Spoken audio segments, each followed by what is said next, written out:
Well, hi, everybody. Nice to have you back in for another terrific, what we think is going to be a good edition of Pick Your Politics.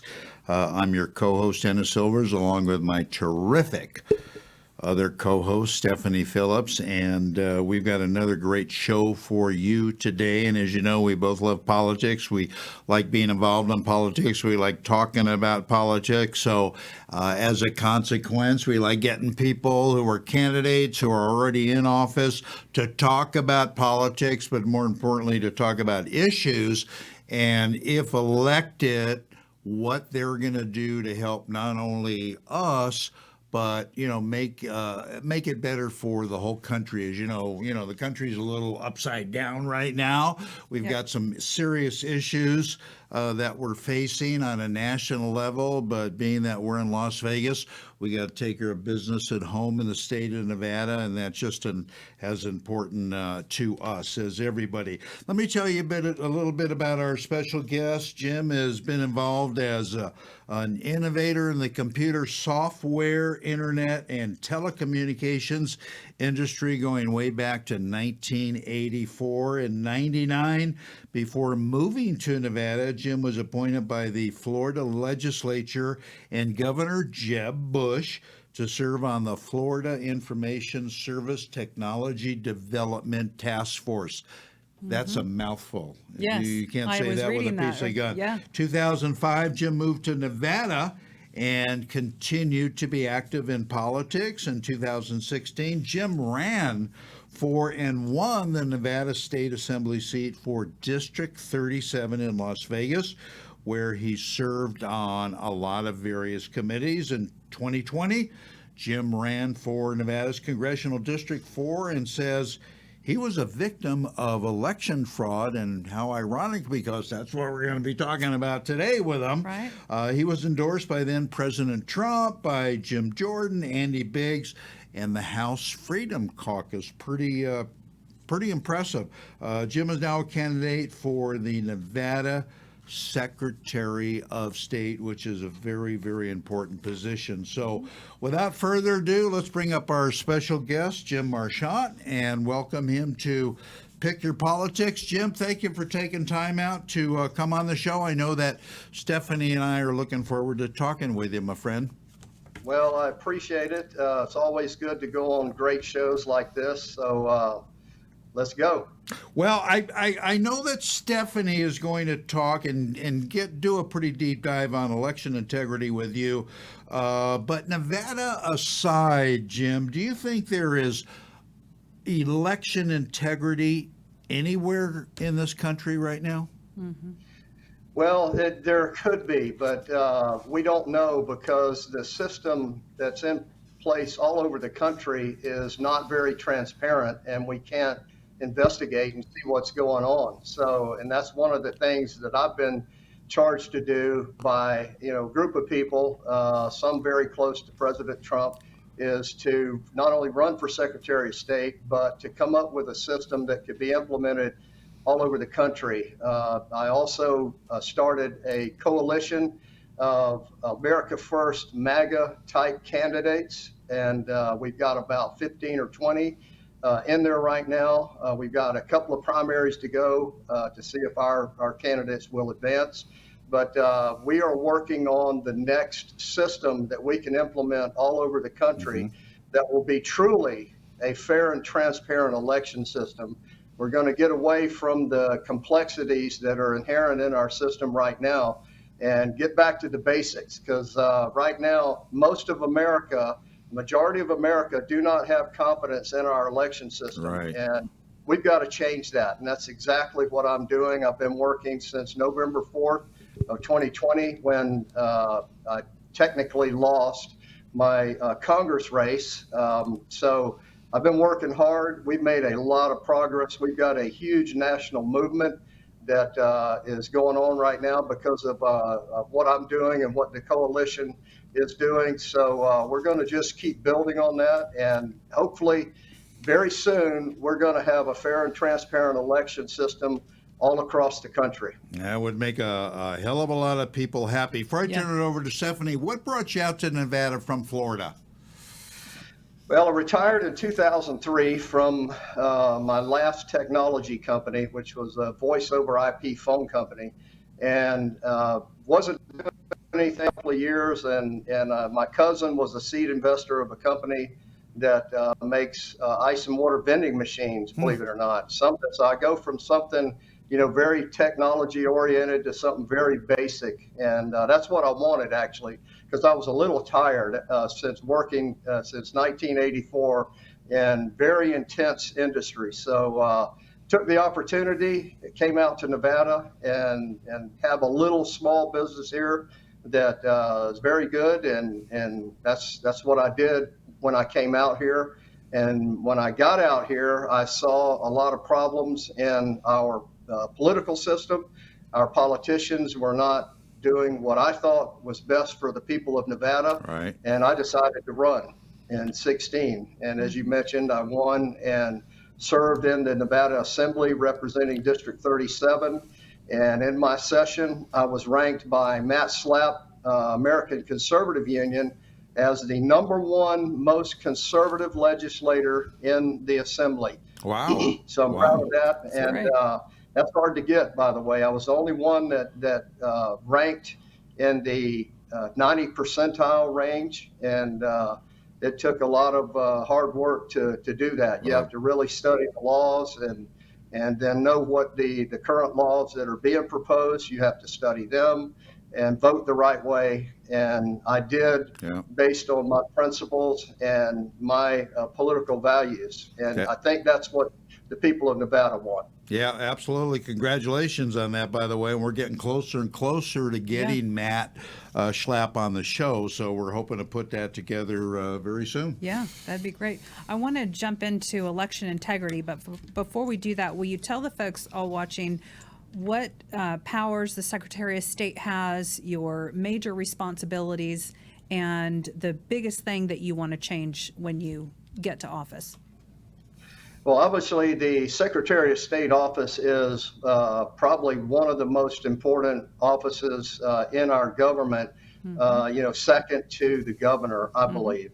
A lot of responsibility falls on this office. So it's going to take somebody that has experience, that has life experience to be able to do this job. And I think I have that. But yeah, so obviously the #1 thing that the Secretary of State does is elections, oversee the elections.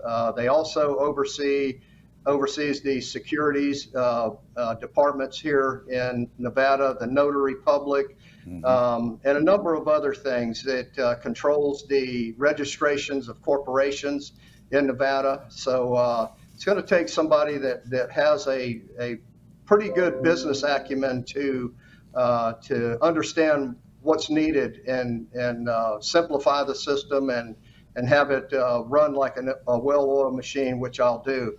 But like I said, we also, the other thing, the Secretary of State sits on the Governor's Office of Economic Development Board. So being one of the only businessmen that is going to be, that has the potential to be elected in the general election, I'm going to take the lead on developing a very aggressive economic development policy white paper on how Nevada can benefit using its resources and actually advance Nevada to one of the top states in the country. So I'm looking forward to that too. I've already got a lot of good plans and really looking forward to that.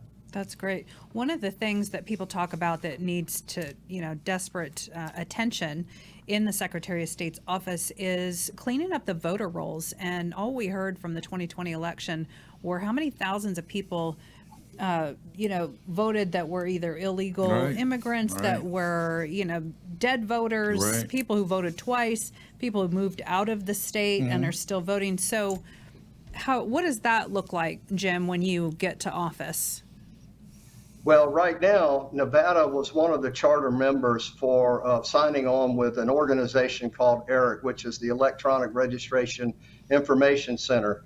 They maintain the voter rolls in 31 states in our country, and they're doing a disastrous job, and I believe it's by design. because that enables the system to be more complicated and gives it the ability to be manipulated. So and that's one of the things I'm going to do when I get in.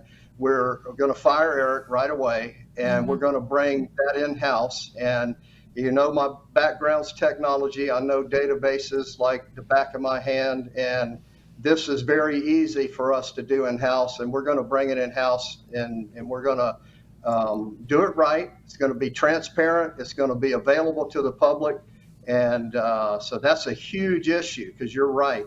There are many, many people on our voter rolls that don't need to be on there. And like I said, that's by design, so they can send out many more of these universal mail-in ballots. And you know what that does? That gives people that have malicious intent the ability to manipulate the system, and we've got to stop that. That's part of our plan. Yeah. That's good. Speaking of the 2020 election, if you get into office, would you do a forensic audit on the 2020 election and find out what really happened? Well, by the time I get in, the systems will be wiped. Matter of fact, I'm fairly certain they're wiped already, even though it's not within the law to do that. But I am certainly going to look at what happened. And the other thing that I'm going to implement is no voting machines. And so that gets rid of a lot of the opportunity. So if I get in and we go forward, we're going to do it with a hand count paper ballot that has anti-counterfeit measures. We're going to vote and count votes on a precinct level basis. And that's how we're going to ensure that we have a fair and transparent election. We're going to live stream the voting and the vote counting. That's great. It's going to be very transparent. Let me tell you, we've already got a plan. I'm going to be rolling it out here relatively soon. I'm working with the county here in Nevada, and we've already got it pretty much established, and we've got the basics all worked out. And ironically, the Secretary of State just came out with their paper ballot hand counting procedures. I think they're trying to jump ahead here and get out front of us and try to force us to do some things that I don't want to do, because it inhibits transparency and further complicates the system. So we're gonna put in our system. I'm very confident with it, and like I said, we're going to be rolling it out here pretty soon. That's cool. That's exciting. Jim Marchant is our special guest on Pick Your Politics, who is a candidate running for Secretary of State of Nevada. Jim, there's a lot of candidates that have embraced this idea that voting day should be a national holiday where people have the time to go vote. They have plenty of time to look over a ballot. What do you feel about something like that? Where forget the mail-in ballots and, hey, you got the whole day. It's a national holiday. You're not working. Drive down there, have somebody drive down there, do your voting, and you kind of get the day off. What's your feeling about that? Yeah, I like that. That's one of the things that is part of our platform in my coalition. We want single day voting, just like President Trump said. He said, election day is election day, not election two weeks. Because in the 2 weeks, even though it's very convenient, and I kind of like it myself, the early voting, a lot of things happen during those 2 weeks, and it's hard to monitor it. And it's that way by design, and there's a lot of things in our current system that's by design, like the motor voter law that was passed back in 1993. That was by design to make it easy to get people registered and manipulate the system. So my goal is to have single day voting. We want to make it a holiday. We're going to keep the absentee ballots, the traditional absentee ballots that help the infirmed military. Of course, needs requested absentee ballots. Right. So we're going to make sure that system stays in place, and just make our system a lot more simple. And like I said, I'd like to get rid of the early voting. That's going to take some changes in our law, And so this is not a quick fix process here. Right, right. So it's going to take getting legislators in there. And once we have a fair and transparent election, I believe that we're going to have the legislators in office that will pass the right kind of laws, that will fix the bad laws that are in there now. And that's what I'm looking forward to. I've been fighting election fraud for a long time. And we've tried the route of suing and trying to get judges to let us do a forensics audit for a long time. I mean, all the way back to 2012 to no avail. Never. We have had a couple of dozen or more lawsuits since 2012, and never have they allowed us an evidentiary hearing. Why do you think that is, Jim? Why do you think that Well, not one judge will allow the evidence to be brought forward when there's clear and, you know, decisive evidence out there of these shenanigans that go on? Why is that? you know, your guess is good as mine. A lot of people speculate, but I thought he was going to say that. I don't Yeah. understand. I don't understand why. So back in 2014, we had the district attorney of White Pine County actually filed the lawsuit for the county with the state judge, and that judge threw it out. Wow. The district attorney saw enough evidence of fraud, and he filed it, and they threw it out. So I don't know why. A lot of people, you know, you can speculate on why, but I have no idea why. I think we've got some good judges, but Yeah. I don't know why they one of them won't allow an evidentiary hearing, because we have the evidence. We've got the evidence. Even though the mainstream media says we do not have the evidence, we've got the evidence. Matter of fact, my coalition sent a letter to the New York Times saying, if you would like to see the evidence, we will show you the evidence. You know, pick your place. We'll be there. We'll show you the evidence. CNN, same thing. Crickets. They don't want to see the evidence. So what does that tell you? There's a lot on video. There's a lot of photographs. yeah, This last, you know, the primary election, there's all kinds of things. When there's doesn't seem to be any oversight at all with the elections department. There's chain of custody issues. Totally. They start counting the ballots before, you know, with no observance at all. These things, and the county commissioners just certify the election, but there's no oversight. Hey, Jim, for a minute, I thought I was talking again to Joey Gilbert. What do you think about that deal? So his lawsuit? Well, he's doing what we did and what we've been doing for years. So what I've decided to do was, instead of doing that again, is to attack it from within. And that's why I'm running for Secretary of State. I was asked to do this because finally our side figured out what George Soros and Harry Reid figured out back in 2004, or earlier actually. And they actually spent tens of millions of dollars on a project that was called the Secretary of State project. And that was in 2004. And their goal was to get their progressive liberal secretaries of state elected across the country, but specifically in key swing states like Nevada, Colorado, Wisconsin, Michigan, Pennsylvania, Georgia, North Carolina, Arizona. And they did. They succeeded, and our country is in the shape it's in right now because of that. And conversely, we finally figured out, hey, we've got to do the same thing, and that's why I was picked to run for Secretary of State, and also asked to put together this coalition very similar to what Harry Reid and George Soros did back in 2004. And like I said, we're making a lot of progress around the nation. Matter of fact, I'm leaving Friday for an event down in Tempe, Arizona. We've got one of our election integrity summits, and we do them all over the country. And we've got people like Steve Bannon is very much on board with what we're doing. Boris Epstein, one of President Trump's advisors. A lot of good conservatives are backing what we're doing, and I'm just happy to be part of it and leading the charge.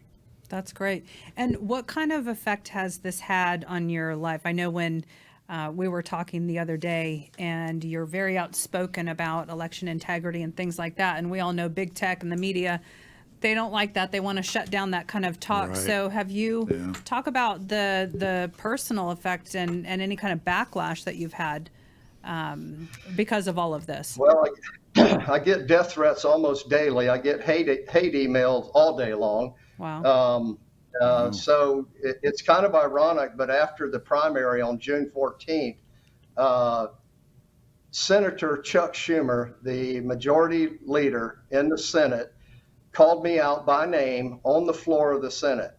And I'm the only candidate that he's called out by name on the floor of the Senate. So why is that? And I think it's because he's sending a signal to all his people, hey, this guy's dangerous and we need to go after him. And boy, have they. And he actually, his quote was, I don't know, he said, I don't know if you've been following the election in Nevada, but Jim Marchant got elected, won the primary out there. And that is bone chilling to me. He is a threat to democracy. That's what he said on the floor of the Senate. And then David Axelrod, from the Clinton era, got on board. He called me out. Eric Holder, the former AG of Obama, called me out. Wow. So this actually, I'm okay with that. I'm a fighter. So Yeah. my fifth great grandfather's Robert E. Lee. My seventh great grandmother is Martha Washington. So it's in my DNA. Wow. That's very great. interesting. Yeah, I didn't know that. Yeah, you got quite a linkage there. Let me ask you this and push your button a little bit on this topic, Jim. Talk about voter ID. Yes. Voter ID obviously is something that I've been promoting for a long time. And actually, this is a very disappointing story, but back in 2015, we actually passed voter ID in the Assembly and Senate here in Nevada, only to be killed by our Senate president at the time, our governor. He did not want it. We have some very rogue, they're basically Democrat Republican clothing that were elected as Republicans, and they killed it. They killed the ESAs, the education savings accounts, and a number of other things. Campus carry. They killed a lot of things in that session because we had wolves in sheep's clothing at the time, and that's very disappointing to me. We had voter ID passed in 15, and it got killed on the floor because it passed out of all the committees, and it got killed on the floor, both the Senate and the Assembly, and that's why we don't have voter ID today. So one of the things that we're going to try to do is do a ballot initiative to put voter ID on the ballot so that the people can vote. And once again, this is not going to be a rapid process. We have to go through a couple of legislative sessions, but we got to start somewhere, and that's what we're doing. So I'm very much for voter ID, and that's part of my platform, part of the 6 things that we are advocating in my coalition and me as a candidate for Secretary of State. So we're looking forward to it. We're in for the fight, and that's what we're going to do. That's great. We definitely need voter ID. Totally. Can we go back to the county that you were talking about that wants to go to just paper ballots? Are there other counties that are coming on board with that want to do the same thing? Yeah, we're trying to get other counties to get on board. We got Nye County, as you probably know, to be the first one to step up. We had Esmeralda County. They also elected to go to paper ballots, but we're having some challenges with some of the rural clerks that don't want to do it. But we're going to, slowly but surely knock these pins down and get it all across the state. And then when I get in there, we're definitely going to have it. I'm trying to do the best I can. Luckily, we got Nye County on board. We're working with a few others. So once the other side figured out what I was doing, they sent out their big guns to the county commissioners all across the state to try to stop what we're doing. And it did have an effect, but we're still going to persevere, and we're still going to win this. Now, I know I asked you about the 2020 election and a forensic audit and why that wouldn't be possible. But what about the primary that we just had and then the general coming up? We know there were shenanigans. There's probably going to be some more. Would you do a forensic audit on those two elections? Oh, yeah, absolutely, absolutely. Okay. Because I think September 23rd is the deadline by which the clerks and the registrars can delete the data from the 2020 election. So we were trying to get as much as we can before that. We have succeeded in a lot of cases, and that shows clear manipulation and malintent. So, but we can't get anybody to hear it. So so what do you do? So we've just got to fight from within.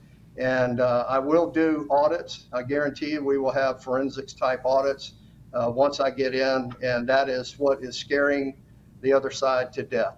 Yeah, as it should. And the Attorney General, if the Republican primary winner, Sigal Chadha, she gets in there and you two work together, then because the other side's not prosecuting any of this evidence that's been brought forward. Or I'll tell you what, if we get our slate in with Lombardo, Stavros Anthony, myself, Secretary of State, Sigal Chadha, Attorney General Michelle Fiore, Treasurer, Andy Matthews, Controller, holy cow. Yeah.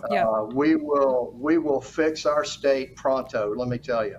And so I would like to urge everybody out there, you've got to get out and vote. If you even if you have differences with me or anybody on the slate, you've got to get us in there because as a whole, we have the ability to fix our state. And that's exactly what we're going to do. Yeah, amen to that. Before we let you go, what about your appearances? What about events? What about fundraising? What are y'all doing?